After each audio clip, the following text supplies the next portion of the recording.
अस्सलाम वालेकुम। आज हम सी सी 3.1 चैप्टर 5 और उसका जो पेज 3 है उस पे डिस्कस करेंगे। वेल्डिंग प्रोसीजर स्पेसिफिकेशन की जो डॉक्यूमेंटेशन है पेज 3 में।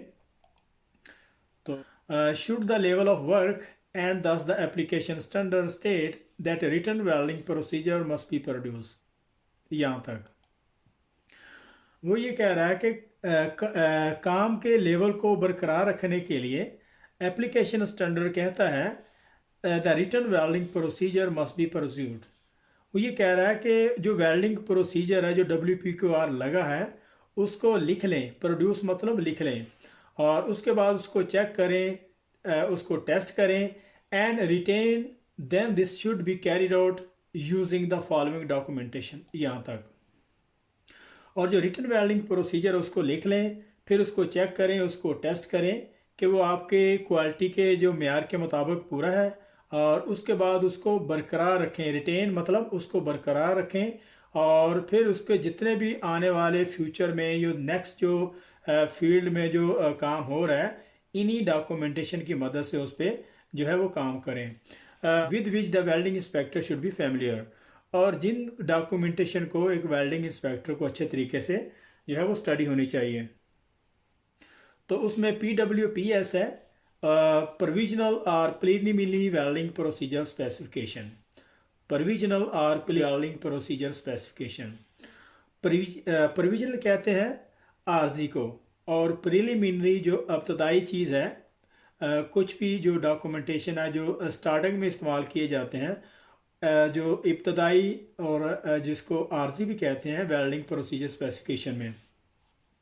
A provisional welding procedure specification or PWPS is a detailed quality related documentation that contain all the preliminary welding data prior to approval। यहाँ तक वो ये कह रहा है कि प्रोविजनल वेल्डिंग प्रोसीजर स्पेसिफिकेशन एक डिटेल क्वालिटी रिलेटेड डॉक्यूमेंटेशन है, और उसमें contain all preliminary welding data prior to approval, और prior to approval किसी भी थर्ड पार्टी या फिर इंस्पेक्टर के साइन होने से पहले उसमें जितने भी जो प्रीलिमिनरी डाटा उसमें होता है वो उसको प्रोविजनल या प्रीलिमिनरी ही कहेंगे। All data recorded on the documents remain as a preliminary or provisional prior to successful completion of any required testing or examination। वो ये बात कर रहा है कि जितना भी उसमें डाटा होता है, डाटा उसमें रिकॉर्ड होता है, वो सारे का सारा प्रोविजनल या प्रीलिमिनरी रहता है जब तक कि किसी भी थर्ड पार्टी या क्लाइंट या किसी अथराइज इंस्पेक्टर से उसके साइन या सक्सेसफुल तौर पर वो उसके जो डॉक्यूमेंटेशन है वो कंप्लीट नहीं हो जाते हैं। और इसके बाद जो है WPR welding procedure approval record. और ये जो PWPS है ये स्टार्टिंग वाले जो डॉक्यूमेंट्स होते हैं जिसमें जितना भी जो वेल्डिंग पैरामीटर है ये उसमें रिकॉर्डेड होते हैं, और जब ये वेल्डिंग इंस्पेक्टर से साइन हो जाते हैं तो उनको जो एज ए साइन है जो WPQR में ही होते हैं। एक्चुअली में ये डॉक्यूमेंटेशन है ये WPQR ही हैं, और इसके बाद इसको जो as a known as a PQR procedure qualification record, और इनको हम वेल्डिंग प्रोसीजर अप्रूवल रिकॉर्ड भी कहेंगे। A WPAR or WPQR is a quality documents that hold precise data for all essential and non-essential welding variable that were used and recorded for the test weld। यहाँ तक वो ये कह रहा है कि WPOR जो है या फिर WPQR is a quality documents हैं, इनको PQR भी कहते हैं दूसरे लफ्ज़ों में, और that hold precise data for all essential and non essential welding variable. तो ये जितना भी इसमें असेंशियल या नॉन असेंशियल वेल्डिंग वेरिएबल जो भी पैरामीटर हैं, मिसाल के तौर पर असेंशियल कौन से हैं जिनको अगर हम चेंज करते हैं, जैसे कि वोल्टेज है, एम्परेज है, वेल्डिंग प्रोसीजर है, या वेल्डिंग जो जॉइंट की कॉन्फ़िगरेशन है, और या फिर इसके बाद जो वेल्डिंग प्रोसीजर के अलावा उसमें इंटरपास टेम्परेचर है, तरह के अगर पैरामीटर चेंज करते हैं तो उससे क्या होता है कि वेल्डिंग की जो प्रॉपर्टी है, जो मटेरियल की प्रॉपर्टी है, वो पूरे तरीके से वो चेंज हो जाती है। और नॉन असेंशियल उन्हें कहते हैं, और जिनको हम जो है नॉर्मल तौर पर जैसे कि वेल्डिंग की थिकनेस, प्लेट की थिकनेस है और उसका जो डायामीटर है, और इसके रिलेटेड जो इस टाइप के जो हैं उनको हम नॉन एसेंशियल कहेंगे। और it must also include all subsequent data for any post-well heat treatment and any result of any mechanical test carried out on weldment। यहाँ तक।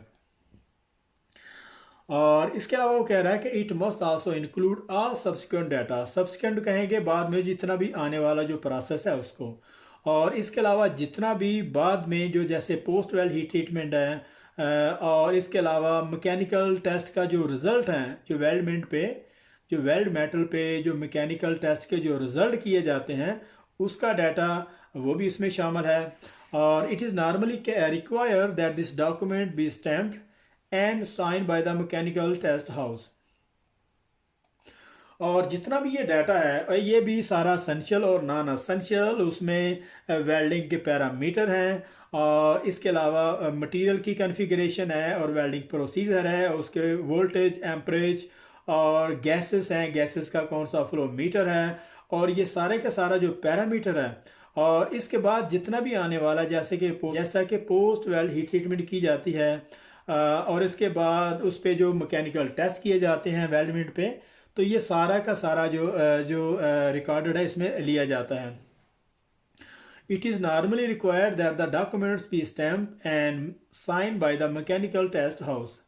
और ये आमतौर पर फिर जो है इनको स्टैम्प किया जाता है थर्ड पार्टी से, mechanical test house third party से उसको जो वो साइन किए जाते हैं। ये यहाँ पे एक क्वेश्चन भी बनता है कि ये जो डॉक्यूमेंट्स हैं ये कौन से डॉक्यूमेंट्स हैं जिनको मैकेनिकल टेस्ट हाउस से इसको साइन करवाए जाते हैं।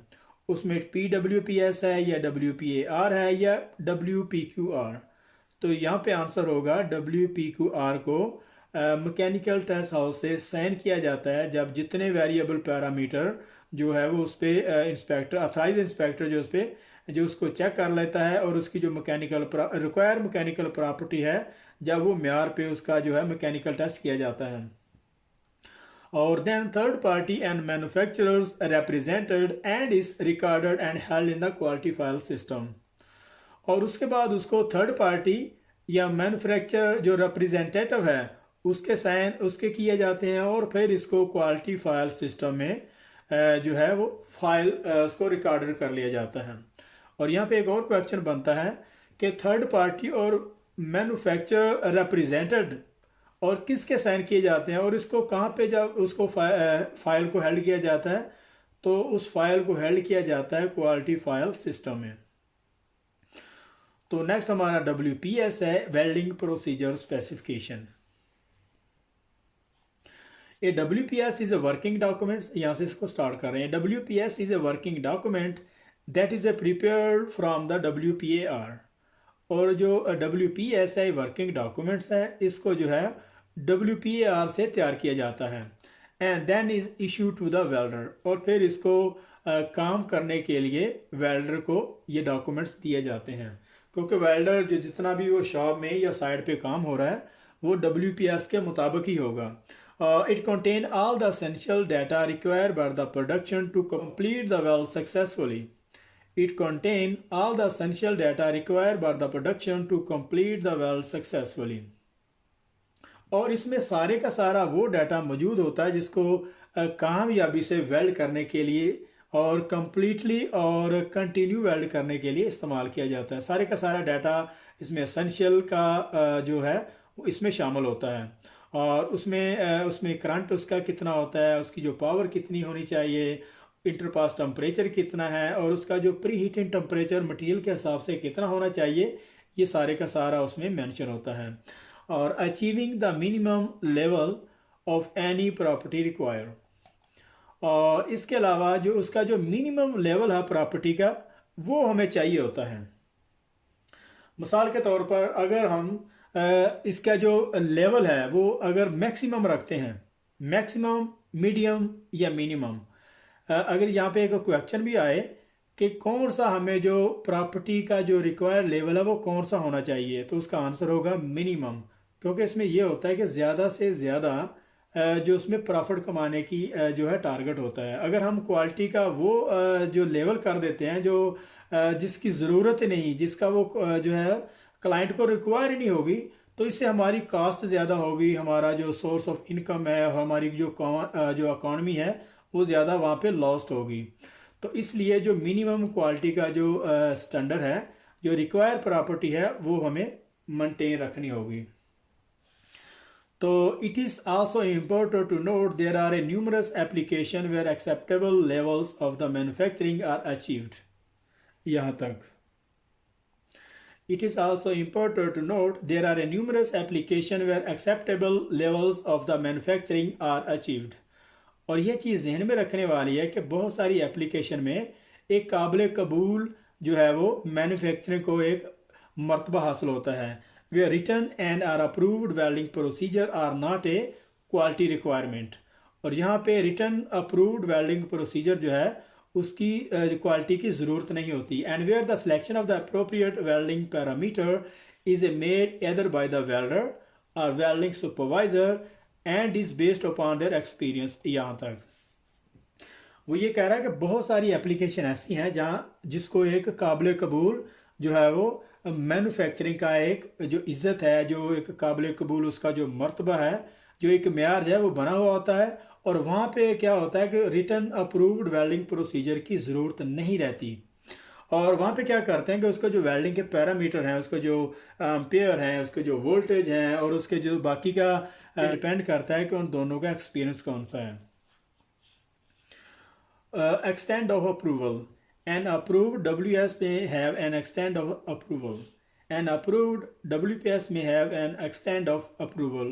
Working tolerance. For some variable of which the following are possible example. Extent of approval. यहाँ पे वो कहना ये चाह रहा है कि फॉर एग्जाम्पल वर्किंग टॉलरेंस किसे कहते हैं कि वर्किंग टॉलरेंस उसे कहते हैं कि फॉर एग्जाम्पल हमारा जो है एम्पेयर है वो 35 है। और वर्किंग टॉलरेंस मतलब अगर हम 30.5 से अगर 5 तक भी ले जाते हैं, ठीक है, तो फिर भी वो एक्सेप्टेबल है। या फिर उसको 0.5 नीचे भी ले जाते हैं तो तब भी वो जो है उसकी इजाज़त है। जैसे of which the following are possible example, जिनको ये एग्जाम्पल के तौर पर समझाया। अप्रूव्ड WPS में have an extend of approval working tolerance for some variable of which the following are possible example. तो यहाँ पे उन्होंने कुछ एग्जाम्पल यहाँ पे दिए हुए कि जिसमें वर्किंग टॉलरेंस जो है वो एक्सेप्टेबल है। जैसे थिकनेस ऑफ अ प्लेट है, अगर हमारा WPQR जो है वो कुछ प्लेट की थिकनेस है, जैसे फॉर एग्जांपल 10 मिलीमीटर है। और इसी तरीके से डायमीटर ऑफ द पाइप है कि पाइप का जो डायमीटर है उसमें भी जो वर्किंग टॉलरेंस है 2 मिली ऊपर या फिर कुछ जो स्टैंडर्ड जो रिक्वायर करता है। स्टैंडर्ड की एक रिक्वायरमेंट होती है कि इतना, फॉर एग्जांपल अगर करेक्ट मेटल हमारे पास अवेलेबल नहीं है तो इतनी टॉलरेंस उसमें चल सकती है, उसमें कुछ मिलीमीटर उसमें मार्जिन होता है, तो वहाँ पे वो जो है उसको प्रेफर किया जाता है। तो उसके अलावा वेल्डिंग पोजीशन है, तो वेल्डिंग पोजीशन अगर हम 3G में वेल्डिंग पोजीशन या 6G में अगर कोई भी WPQR या वेल्डिंग टेस्ट लगवाते हैं तो वो सारे के सारे जो वेल्डिंग टेस्ट उस पर अलाउ हैं एक्सेप्ट वर्टिकल डाउन पे। अगर हम 3G या 6G में वेल्डिंग पोजीशन पे, 3G तो डेफिनेटली प्लेट में आएगी। अगर हम 6G की बात करें तो जिसको इंक्लाइन पोजीशन या फिर 45 पोजीशन होती है, अगर उस पोजीशन पे हम टेस्ट लगवाते हैं तो फिर वो अगर उस पर क्वालिफाइड हो जाता है तो वो तकरीबन सारे ही जो पोजीशन पे वो अलाउ होता है कि सारी पोजीशन पे वेल्डर जो है वो काम कर सकता है एक्सेप्ट वर्टिकल डाउन पे, जिसको हम P जो है G भी कहते हैं, PF और PG डाउन पोजीशन जो वर्टिकल डाउन पोजीशन है वो सिर्फ उस पर अलाउ नहीं है, अदरवाइज सारी की सारी पोजीशन पे वेल्डर जो है वो काम कर सकता है। उसके बाद मटेरियल है, उसमें टाइप ग्रुप हैं।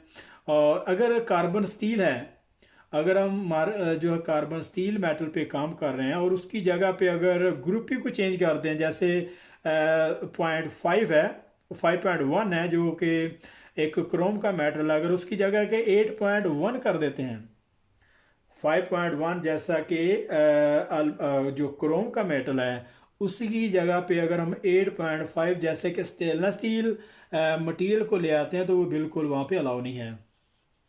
उसके अलावा एम्परेज वोल्टेज रेंज है, ये एम्परेज और वोल्टेज की रेंज है, जहाँ तक इसकी जो वर्किंग टॉलरेंस जो एक्सेप्टेबल है वहाँ तक तो ये अलाउ है। अगर ये बियॉन्ड की लिमिट इस पर चलते हैं तो फिर ये अलाउ नहीं है। उसके बाद number sequence of the run. तो number sequence of the run, for example अगर हम कोई ज़्यादा थिकनेस वाला मेटल पे काम कर रहे हैं तो उसकी जो सीक्वेंस है, जितने रन हम लगा सकते हैं, अगर हम उससे कम लगाते हैं तो अलाउ नहीं है। अगर एक ऊपर ज़्यादा है, फॉर एग्जांपल अगर हम सीक्वेंस में 6-8 रन में अगर हमने उसको कंप्लीट करना है तो उसमें अगर एक ज़्यादा लग जाता है तो कोई प्रॉब्लम नहीं है, लेकिन अगर कम लग जाता है तो उसमें फिर वो मेटल की जो प्रॉपर्टी पे इफेक्ट आएगा। और उसके अलावा नंबर 7 में कंज्यूमेबल है। और इसके अगर हम कार्बन स्टील की बात करें तो कार्बन स्टील ही मेटल वही अलाउ है। अगर हम दूसरा उसकी जगह पे कोई अलाय का या फिर क्रोम का या कुछ और स्टेनलेस स्टील वगैरह का फिलर वायर इस्तेमाल करते हैं तो फिर उस पर नए सिरे से WPKR की ज़रूरत होगी। और इसके अलावा हीट इनपुट रेंज है, जिसको हम किलो जॉल पर मिलीमीटर में जो है इसको मेजर करते हैं। तो ये ज़्यादातर जो हीट इनपुट रेंज है ये वेल्डिंग के सीक्वेंस पे भी डिपेंड करता है। अगर हम इस पर कम लगाते हैं तो उसकी हीट इनपुट जो किलो जॉल में ज़्यादा वो एक्सटेंड होगी, वो ज़्यादा जो है वो अफेक्ट होगी। और इसके अलावा नंबर 9 में प्री हीट है। और जो मेटल अलाय मेटल है, अगर उसको प्री हीट के बगैर करते हैं तो डेफिनेटली उसमें कुछ जो है वो क्रैकिंग या कुछ इस तरह के वो इफेक्ट नज़र आएंगे। तो उसका जो प्री हीटिंग का जो मार्जिन है 150 है, 120 है, जो भी जो है वो स्टैंडर्ड जो मटेरियल की प्रॉपर्टी जो रिक्वायर करती है तो उसमें उतना प्री हीट करना पड़ेगा। और उसके अलावा ड्यूरिंग वेल्डिंग जो इंटरपास टेम्परेचर है उसको भी मेंटेन रखना है। अगर हम उससे ज़्यादा या कम करते हैं तो फिर वो क्या होगा कि दोबारा से WPKR की ज़रूरत होगी। तो इंटरपास टेम्परेचर, ये प्री हीटिंग और इंटरपास टेम्परेचर, ये प्री हीटिंग जो मिनिमम और जो इंटरपास टेम्परेचर है वो मैक्सिमम इसका जो है वो रेंज में इसको चेक करेंगे और इसको उसी में वेरीफाइड होगा। और बियॉन्ड दिस सिचुएशन तो it will be affected with the completely that's the metal of property. तो इसको चेक करने की ज़रूरत है। तो यहाँ पे हमारा CCU3.1 और उसका जो चैप्टर 5 है और पेज 3 ये जो कंप्लीट हो रहा है। तो आई होप आपको इसकी समझ आई होगी और मिलते हैं नेक्स्ट चैप्टर में। तब तक के लिए अल्लाह हाफिज़।